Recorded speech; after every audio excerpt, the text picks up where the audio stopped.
Hello সকলকে। তো সেদিনকে গ্রসারি শপে গিয়ে দেখলাম এই কোরিয়ান র্যামেনটা, যেটা নরের। তো অনেকেই ট্রাই করেছো, আমি এটা দেখে তো ফার্স্ট টাইম ট্রাই করার ভীষণ ইচ্ছে হলো।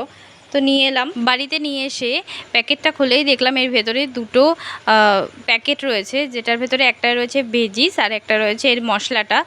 আমি জানি তোমরা বিভিন্ন রকমভাবেই ম্যাগি বানিয়ে খেতে পছন্দ করো, কিন্তু আমি যেহেতু এই ম্যাগিটা ফার্স্ট টাইম ট্রাই করছি, সেই জন্য আমি একদম সিম্পলভাবে, যাতে পুরো ফ্লেভারটা বোঝা যায়, তার জন্য একদম সিম্পলভাবে আমি ম্যাগিটা বানালাম। এটা করার আমার পুরোপুরি ডান। এবার দেখতেই পাচ্ছ ম্যাগির কালারটা কত সুন্দর আসছে, খেতেও ভীষণ টেম্পটিং লাগছে।